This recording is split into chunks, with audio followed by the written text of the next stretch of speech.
نبض حياتي، قرآني طهر ذاتي، قرآني عصمة أمري، قرآني طوق نجاتي، قرآني نبض حياتي، قرآني طهر ذاتي۔ بسم اللہ الرحمن الرحیم۔ السلام علیکم ورحمۃ اللہ وبرکاتہ۔ ناظرین، پروگرام خلاصہ مضامین قرآن میں میں ہوں آپ کے ساتھ ڈاکٹر سمیع زبیری۔ آج ہم 10ویں پارے کا خلاصہ، مضامین کا خلاصہ پڑھیں گے۔ یہ سورۃ توبہ چل رہی ہے۔ اعوذ باللہ من الشیطان الرجیم۔ سورۃ توبہ میں آپ کو پتہ ہی ہے کہ جہاد کے احکام ہیں۔ سورہ انفال 10ویں پارے میں ختم ہوتی ہے، اس کے بعد سورۃ توبہ آ جاتی ہے، اور یہ دونوں کا موضوع ایک ہے۔ اسی لیے حضرت عثمان رضی اللہ عنہ نے جب قرآن جمع فرمایا تو سورہ انفال کے ساتھ ہی سورۃ توبہ رکھی، کہ انہوں نے کہا کہ ایک ہی موضوع کے متعلق ہی ہے، اور سورۃ توبہ میں بسم اللہ بھی نہیں ہے شروع میں۔ وَاعْلَمُوا أَنَّمَا غَنِمْتُم مِّن شَيْءٍ فَأَنَّ لِلَّهِ خُمُسَهُ وَلِلرَّسُولِ وَلِذِي الْقُرْبَى وَالْيَتَامَى وَالْمَسَاكِينِ وَابْنِ السَّبِيلِ إِن كُنتُمْ آمَنتُم بِاللَّهِ وَمَا أَنزَلْنَا عَلَى عَبْدِنَا يَوْمَ الْفُرْقَانِ يَوْمَ الْتَقَى الْجَمْعَانِ وَاللَّهُ عَلَى كُلِّ شَيْءٍ قَدِيرٌ۔ اور یہ جان لو کہ جو غنیمت کا مال تم جمع کرتے ہو اس کا 5واں حصہ اللہ کے رسول کا ہے، اللہ کا ہے، اور قرابت داروں کا، یتیموں کا، مسکینوں کا، مسافروں کا ہے، اگر تم اللہ پہ مومن ہو۔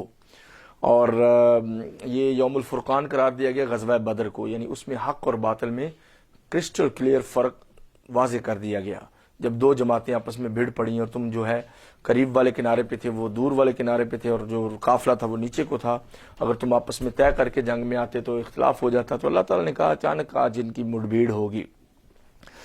اور پھر اللہ تعالیٰ نے ایک معجزہ وہاں پہ ایک فرمایا کہ آپ کی یعنی مسلمانوں کی نظر میں کفار کو تھوڑا کر دیا، اور کفار کی نظر میں مسلمانوں کو زیادہ کر دیا۔ اس کا سیدھا سیدھا مطلب یہ ہے کہ اللہ کی مدد کے کئی عکس ہوتے ہیں، اللہ کی مدد کے کئی طریقے ہوتے ہیں۔ اور غزوہ بدر میں اور جنگ میں یہ قانون دیا کہ آپ نے اپنے کمانڈر کی، اپنے army chief of army staff کی، اپنے لیڈر کی، یعنی اس وقت جو نبی علیہ الصلوۃ والسلام ہیں، ان کی نافرمانی نہیں کرنی۔ وَأَطِيعُوا اللَّهَ وَرَسُولَهُ، اللہ اور اس کے رسول کی اطاعت کرو۔ وَلَا تَنَازَعُوا، چھینا جھپٹی نہیں کرنی، کھینچا تانی نہیں کرنی۔ فَتَفْشَلُوا، پھر تم ایگزاسٹ ہو جاؤ گے، ختم ہو جاؤ گے۔ وَتَذْهَبَ رِيحُكُمْ، اور تمہاری ہوا اکھڑ جائے گی۔ وَاصْبِرُوا، صبر کرو۔ إِنَّ اللَّهَ مَعَ الصَّابِرِينَ، اللہ صبر کرنے والوں کے ساتھ ہے۔ اور تکبر کرنے والوں کی طرح جو اہل مکہ نکلے تھے تکبر اور ریاکاری کرتے ہوئے کہ آج مسلمانوں کو تہس نہس کر کے رکھ دیں گے، لوڑیاں ساتھ لے کے آئے ہوں کہ ادھر ہم ڈانس کرائیں گے اور جناب گوشت پکا کے اونٹوں کا کھیلیں گے اور ڈھول بجائیں گے، تو اس طرح سے جنگ نہیں ہوتی۔ جنگ میں یہ چیزیں نہیں ہوتی، اس میں اللہ کا تقویٰ ہوتا ہے۔ شیطان نے ان کے لیے مزین کیا، اور ایک بنو مدلج کے قبیلے کے سردار کی شکل میں شیطان آیا اور ابو جہل سے کہنے لگا آج تم غالب آ جاؤ گے، دیکھو دیکھو، لڑو لڑو۔ اور جب دیکھا کہ مسلمانوں کی جماعت غالب آ رہی ہے تو پھر نقص علی عقبیہ، جس طرح اس کی عادت ہے اپنی ایڑیوں کے بل پلٹ کے بھاگ گیا۔ وقال انی بریء منکم، کہتا ہے میں تم سے بری ہوں۔ پیچھے ایک مشرکین میں ایک سردار نے اس کو ایسے مارا، کدھر جا رہے؟ اس نے کہا انی اری ما لا ترون، جو میں دیکھ رہا ہوں وہ تم نہیں دیکھ رہے اللہ کے فرشتے۔ انی اخاف اللہ، میں تو اللہ سے ڈرتا ہوں۔ واللہ شدید العقاب، اللہ بہت سخت عذاب والا ہے۔ اور جب منافقین کہہ رہے تھے کہ ان کو ان کے دین نے تو دھوکے میں ڈال دیا ہے، اللہ فرماتے ہیں جو رب پہ توکل کرے اللہ عزیز و حکیم ہے۔ اور دیکھنا ان منافقوں کو جب ان کی موت آتی ہے تو فرشتے ان کے چہروں پہ اور ان کی پشتوں پہ مارتے ہیں اور کہتے ہیں کہ عذاب چکھو جو جلا دینے والا ہے۔ ایسے ہی قوم فرعون کو تباہ کیا تھا، تو یہ امت کا فرعون ابو جہل، اس کو بھی آج تباہ کیا جائے گا۔ اور اللہ اپنی عادتیں نہیں بدلتا، اللہ تعالیٰ اپنی سنت کو نہیں بدلتا۔ اور قرآن کہتا ہے کہ اگر تمہاری جنگ ہو جائے کفار سے تو پھر اتنی ضرب لگاؤ کہ پیچھے والوں کو بھی سبق پہنچ جائے۔ فشرد بہم من خلفہم، کہ اتنا ان کو عبرتناک بنا دو کہ پیچھے والے بھی وہ ہوش میں آ جائیں کہ یہ ہم نے ان سے نہیں لڑنا۔ اور جنگ کی تیاری کا حکم ہے، جنگ کی تیاری کا حکم ہے۔ وَأَعِدُّوا لَهُم مَّا اسْتَطَعْتُم مِّن قُوَّةٍ وَمِن رِّبَاطِ الْخَيْلِ تُرْهِبُونَ بِهِ عَدُوَّ اللَّهِ وَعَدُوَّكُمْ وَآخَرِينَ مِن دُونِهِمْ لَا تَعْلَمُونَهُمُ اللَّهُ يَعْلَمُهُمْ، کہ جب تم جنگ کی تیاری کرو گے تو دشمنوں پہ روب پڑے گا، اور گھوڑے باندھ کے رکھو۔ آج کے دور میں ٹینک تیار رکھو، اس سے روب پڑے گا جو تمہارے دشمن ہیں اور اللہ کے دشمن ہیں، اور وہ جن کو تم نہیں جانتے اللہ جانتا، ان پہ بھی روب پڑے گا جو دل میں تمہاری دشمنی لے کے بیٹھے ہوئے ہیں۔ اور اگر یہ صلح کی طرف پلٹ جائیں تو تم بھی پلٹ آؤ۔ اور اگر یہ تمہیں دھوکہ دینا چاہیں تو یاد رکھو اے نبی علیہ الصلوۃ والسلام، آپ کو اللہ ہی کافی ہے۔ فَإِنَّ حَسْبَكَ اللَّهُ، اللہ آپ کو کافی ہے۔ وَالَّذِي أَيَّدَكَ بِنَصْرِهِ وَبِالْمُؤْمِنِينَ، اللہ وہی ہے جس نے اپنی خاص تائید سے آپ کی مدد کی اور مومنوں کے ذریعے بھی مدد کی، اور مومنوں کے دلوں میں تالیف پیدا کر دی، ملا دیا۔ یا ایھا النبی حسبک اللہ ومن اتبعک من المؤمنین، اے نبی علیہ السلام دوبارہ فرمایا کہ آپ کو بھی اللہ کافی ہے، اور جو آپ کے ماننے والے مومن ہیں ان کو بھی اللہ کافی ہے، اور مومنوں کو جہاد پہ آپ ابھاریں۔ یعنی یہ جہاد بہت ضروری ہے، جب جو جنگ ہو جاتی ہے تو پھر کوئی منافق اور بزدل ہو کے تو بیٹھے سے کام نہیں چلتا، اور بڑے کبیرہ گناہوں میں سے ایک یہ بھی ہے وہ تولی یوم الزحف، جنگ کے دن پشت دکھا کے بھاگنا۔ اور اسی طرح اس میں یہ بھی واقعہ ہے کہ اللہ کے نبی صلی اللہ علیہ وسلم نے وہ قبول کر لیا کہ چلو غزوہ بدر کے قیدیوں کو پکڑ لیتے ہیں، وہ پڑھائیں گے ہمارے بچوں کو، تو اللہ نے فرمایا کہ ما کان لنبی ان یکون له اسرى حتى يسخن في الارض، کسی نبی کو بھی پہلی مرتبہ یہ جائز نہیں ہوتا کہ وہ کسی کو قیدی بنائے جنگ میں جب تک کہ وہ خون ریزی مکمل نہ ہو جائے، ایک دفعہ صفایا ہو جائے جنگ کا۔ لیکن وہ بہرحال وہ اس کے بعد پھر اللہ تعالیٰ کا عذاب خیموں کے قریب آیا تو اللہ کے نبی رونے لگ گئے، حضرت ابوبکر بھی فرمایا کہ اللہ کا وعدہ نہ ہوتا تو عذاب قوم پہ آ جاتا۔ بہرحال حضرت عمر نے کہا تھا کہ سارے اپنے اپنے رشتہ داروں کو ان کے حوالے کریں، ان کو ایک ہی دفعہ ختم کر دیں، اور جو انہوں نے مکے میں ہم پہ ظلم کیے تو اس کا بدلہ لیا جائے۔ تو حضرت نبی ابوبکر صدیق نے کہا کہ چلے ان کو قیدی بنا لیتے ہیں، اور اللہ نے فرمایا کہ قیدی بن کے آ گئے ہیں تو ان سے کہو اللہ نے اگر چاہا تو تمہارے لیے خیر کا ارادہ ہوگا اور تمہیں مل جائے گا اسلام کی توفیق۔ اور جنہوں نے جہاد کیا، اللہ کے رستے میں ہجرتیں کی، اپنے مال سے جہاد کیا، اپنی جانوں سے، والذین آووا ونصروا، جنہوں نے ٹھکانہ دیا مہاجرین کو، وہ انصار ونصروا اور مدد کی، یہ صحابہ کی فضیلت ہے۔ اولئک بعضهم اولیاء بعض، یہ آپس میں دوست ہیں۔ والذین آمنوا ولم یہاجروا، جو ہجرتیں نہیں کر رہے اور مکہ میں بیٹھے ہوئے یہ تمہارے کچھ نہیں لگتے، حتی یہاجروا، جب تک یہ ہجرت کر کے واپس نہ آ جائیں، اس لیے اسلامی ملکوں میں رہنا چاہیے۔ اور پھر اس میں اینڈ پہ بھی والذین آمنوا وہاجروا وجاہدوا فی سبیل اللہ، جنہوں نے ہجرتیں کی، جہاد کیا، والذین آووا ونصروا، جنہوں نے ٹھکانہ دیا اور مدد کی، اولئک هم المؤمنون حقا، یہ پکے سچے مومن ہیں، لہم مغفرۃ ورزق کریم، ان کے لیے مغفرت اور رزق۔ انصار اور مہاجرین کو اللہ پکے سچے مومن کہہ رہا ہے، یہ دیکھ لیں سورۃ الانفال میں سے۔ اور اس کے بعد پھر سورہ براءہ شروع ہو جاتی ہے، سورۃ التوبہ، براءۃ من اللہ ورسول، اس کے بھی شروع میں بسم اللہ نہیں ہے کیونکہ اس میں مسلسل عذاب کا ذکر ہے اور کفار اور منافقین کے اوپر توبیخ ہے، ان کو ڈانٹا گیا، تو اس میں اللہ نے بسم اللہ سے شروع نہیں کیا۔ اور ویسے بھی جب خط آتے تھے تو بسم اللہ سے وہ خط نہیں شروع ہوتے تھے جس میں اعلان جنگ ہوتا تھا، اس صورت میں تو اعلان جنگ ہے، اللہ اور اس کے رسول کی طرف سے براءت ہے، بیزاری ہے مشرکوں سے۔ تو تم 4 مہینے زمین میں پھر لو، وَاعْلَمُوا أَنَّكُمْ غَيْرُ مُعْجِزِ اللَّهِ وَأَنَّ اللَّهَ مُخْزِي الْكَافِرِينَ، اور جان لو کہ تم اللہ کو عاجز نہیں کر سکتے اور اللہ کافروں کو رسوا کرنے والا ہے۔ وَأَذَانٌ مِّنَ اللَّهِ وَالْيَوْمِ وَرَسُولِهِ إِلَى النَّاسِ، اور اللہ تعالیٰ اور اس کے رسول کی طرف سے لوگوں میں اعلان ہے، یوم الحج الاکبر، حج اکبر کے دن، ہر حج اکبر ہوتا ہے، ان اللہ بریء من المشرکین ورسولہ، کہ اللہ مشرکوں سے بری ہے اور اللہ کا رسول بھی مشرکوں سے بری ہے۔ اور فرمایا کہ یہ اب مسجد حرام میں داخل نہیں ہو سکتے، انما المشرکون نجس، یہ جو ہے نجس ہے۔ اس کے بعد یہ بھی فرمایا کہ مشرکین میں سے اگر تم کسی کو پکڑ لو تو اس کو تب تک اس کے ٹھکانے پہ نہ پہنچاؤ جب تک کہ قرآن نہ سنا لو۔ یہ قرآن کی برکت ہے کہ آپ نے پیغام ضرور دینا ہے، اور مشرکین کا کوئی عہد نہیں ہے، اور یہ دلوں سے تو منہ سے تو خوش ہوتے ہیں لیکن دل سے انکار کرتے ہیں، انہوں نے اللہ کی آیتوں کو بیچا۔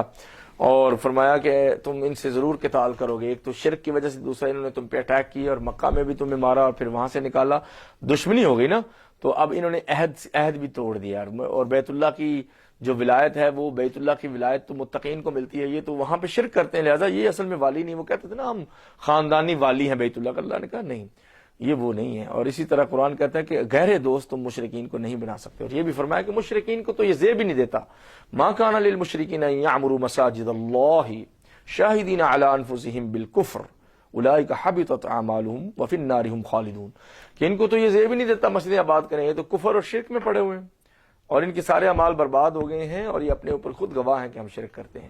انما یعمر مساجد اللہ من آمن باللہ والیوم الآخر واقام الصلاۃ وآت الزکاۃ ولم یخش الا اللہ، بے شک اللہ کی مسجدیں وہی آباد کر سکتے ہیں جو مومن ہیں، اللہ پہ، آخرت پہ، نماز قائم کرتے ہیں، زکوٰۃ دیتے ہیں اور اللہ کے سوا کسی سے نہیں ڈرتے۔ اور اللہ نے پھر کہا کہ کیا تم نے حاجیوں کو پانی پلانا، سقایا، اور مسجد کو آباد کرنا، عمارۃ المسجد الحرام کو اس کے برابر سمجھا ہے کہ جیسے ایمان کو لے آئے اللہ پہ اور آخرت پہ اور اللہ کے راستے میں جہاد کرے، لا یستوون عند اللہ، یہ اللہ کے یہاں برابر نہیں ہو سکتا، جہاں ویلفیئر کے دوسرے کام ہے کوئی چیز بھی جہاد کے برابر نہیں ہو سکتی، اور جو لوگ اللہ کے راستے میں جہاد کرتے ہیں وہ مال خرچ کرنے والوں سے بھی افضل ہیں۔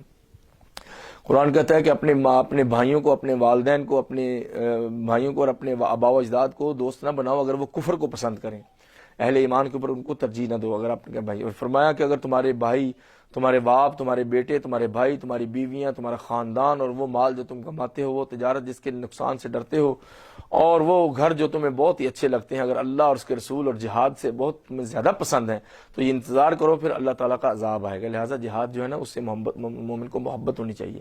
پھر اللہ فرماتے ہیں کہ اللہ نے تمہاری پہلے بھی بڑی مدد کی ہے، وَلَقَدْ نَصَرَكُمُ اللَّهُ فِي مَوَاطِنَ كَثِيرَةٍ وَيَوْمَ حُنَيْنٍ، اللہ نے بہت سے مواقع پہ تمہاری مدد کی، اور حنین کے موقع پہ اِذْ أَعْجَبَتْكُمْ كَثْرَتُكُمْ، جب تمہاری کثرت نے تمہیں دھوکے میں ڈال دیا کہ آج تو مشرکوں کو مارنا کوئی مسئلہ نہیں ہے، 12,000 ہیں تو کیا ہوا، اتنے ہزار ہیں، تو پھر وہاں پہ شکست ہونے لگی تھی۔ فَضَاقَتْ فَلَن تُغْنِ عَنْكُمْ شَيْئًا، تمہیں کوئی فائدہ نہ پہنچا، وَضَاقَتْ عَلَيْكُمُ الْأَرْضُ بِمَا رَحُبَتْ، اور زمین وسیع ہونے کے باوجود تم پہ جو ہے نا وہ تنگ ہو گئی، ثُمَّ وَلَّيْتُم مُدْبِرِينَ، پھر پیٹ پھیر کے بھاگ گئے نا۔ یہ تو جنگ میں ہوتا ہے کہ چلیں، صحابہ سے بھی ہوا، مگر آگے آیت میں تو پڑھ لو، ثُمَّ أَنزَلَ اللَّهُ سَكِينَتَهُ عَلَى رَسُولِهِ وَعَلَى الْمُؤْمِنِينَ، پھر اللہ نے سکون نازل کیا اپنے نبی پہ اور مومنوں پہ۔ تو مومن سارے وہ صحابہ تھے، ان پہ سکینت آ گئی نا اللہ کی طرف سے، منافقوں پہ تو سکینت نہیں آتی۔ وَأَنزَلَ جُنُودًا لَمْ تَرَوْهَا، پھر اللہ نے فرشتے نازل کیے، وہ لشکر جو تم دیکھ نہیں سکتے۔ ثُمَّ يَتُوبُ اللَّهُ مِن بَعْدِ ذَلِكَ عَلَىٰ مَن يَشَاءُ، اس کے بعد بھی اللہ جس پہ چاہے توبہ قبول کرے، وَاللَّهُ غَفُورٌ رَحِيمٌ، اللہ بخشنے والا مہربان ہے۔ یہودیوں نے کہا کہ عزیر اللہ کے بیٹے ہیں، اور نصرانیوں نے کہا کہ مسیح اللہ کے بیٹے ہیں، آپس کی ان کی باتیں ملتی جلتی ہیں، الکفر ملت واحدہ، قرآن کی یہ بات ہے نا کہ ان کی باتیں آپس میں متشابہ ہیں، ان میں ریزمبلنس ہے۔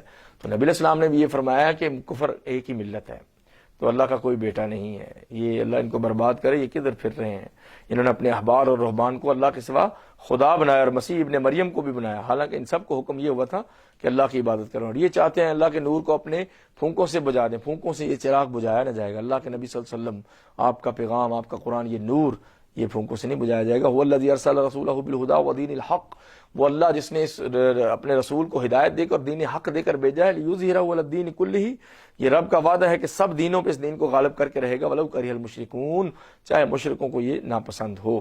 اور فرمایا کہ بہت سے احبار و رہبان، یہود و نصارہ کے علماء مال کو باطل طریقوں سے کھاتے ہیں، اور فرمایا جو سونا چاندی جمع کر کے رکھتے ہیں ان کی زکوٰۃ نہیں دیتے، اسی کی پلیٹیں بنا کے اس کو گرم کر کے لوگوں کے چہروں پہ، اس کی پسلیوں پہ، ان کی پشتوں پہ استری کی طرح لگایا جائے گا قیامت کے دن، کہ کہا جائے گا یہ تمہارا مال ہے، اس کے مزے چکھو، تو زکوٰۃ دے دینی چاہیے نا۔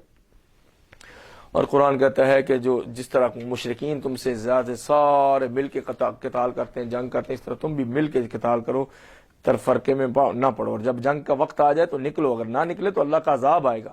پھر حضرت ابوبکر صدیق کی فضیلت ہے، الا تنصروہ فقد نصرہ اللہ، کہ اگر محمد صلی اللہ علیہ وسلم کی مدد اے قریش مکہ تم نے نہیں کی تو اللہ نے اس کی مدد کی۔ اذ اخرجہ الذین کفروا، جب کفار نے ان کو نکال دیا تھا ان کے مکہ سے، ثانی اثنین، دو میں دوسرا، یعنی جب حضرت ابوبکر صدیق اور عمر اور نبی علیہ السلام، اذ ہما فی الغار، جب دونوں غار میں تھے، اذ یقول غار ثور میں، اذ یقول لصاحبہ، جب وہ اپنے صاحب سے کہہ رہا تھا، یعنی نبی علیہ السلام جب فرما رہے تھے اپنے ساتھی سے، صاحب ہوتا ہے جو ہمیشہ ساتھ رہے، لا تحزن، غم نہ کرو، ان اللہ معنا، اللہ ہمارے ساتھ ہے، فانزل اللہ سکینتہ علیہ، تو اللہ نے اپنی سکینت اس پہ نازل کی جو پریشان تھا، نبی تو پریشان ہی نہیں تھا۔ یہ فضیلت ہے کہ سکینت حضرت ابوبکر پہ نازل ہوئی، اللہ کے نبی پہ تو پہلے ہی سکینت ہوتی ہے۔ وَأَيَّدَهُ بِجُنُودٍ لَمْ تَرَوْهَا، پھر ان کی مدد کی ان لشکروں سے جو نہیں دیکھ سکتے، تم لوگ ان کو نہیں دیکھ سکتے، اور اللہ نے اپنا کلمہ بلند کیا اور کفار کا کلمہ نیچے کیا۔ تو یہ حضرت ابوبکر صدیق کی فضیلت ہے۔ اللہ کے راستے میں نکلو، ہلکے ہو یا بھاری، یعنی جس طرح بھی توفیق ہے اللہ کے راستے میں نکلنا ہے، اور منافقین کی طرح نہیں ہونا کہ قریب کی منزل ہوئی تو چل پڑے، مال غنیمت کا لالچ ہوا تو چل پڑے، مال ملا تو چل پڑے، نہ، ہر اچھے برے وقت میں ساتھ دینا ہے، یہ وفا ہوتی ہے۔ اور یہ جو اجازتیں لے لیں کہ ہمیں نہ چھوڑیں، ہمیں گرمی بہت ہے، اب میرے گھر میں کوئی نہیں ہے تو میں کیسے سنبھالوں گا، فرمایا یہ منافقین ہیں، ان کی طرف نگاہ اٹھا کے بھی نہیں دیکھنا۔ اور فرمایا اگر تمہیں تکلیف پہنچی، ان تصیبک حسنۃ تسؤہم، ان منافقوں کو آپ کی تکلیف بہت اچھی لگتی ہے، وان تصیبک مصیبۃ یقولوا قد اخذنا امرنا من قبل، جب مصیبت پہنچے تو کہتے ہیں ہم نے تو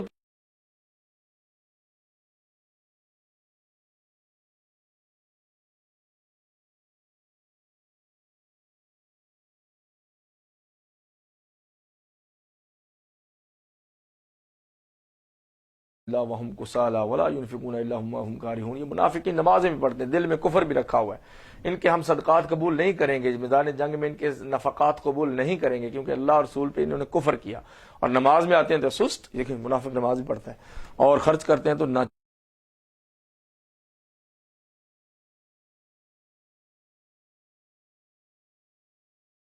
دیں گے مالوں کو اور اولادوں کو۔ اور ان میں سے ایسے بدبخت بھی ہیں جو صدقات میں آپ کو آنکھوں سے اشارے کرتے ہیں کہ دیکھو اس کا صدقہ عبد الرحمن رضی اللہ عنہ کا صدقہ.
سلامت جب جنگ کا اعلان ہو جائے تو پیچھے نہیں رہ سکتے.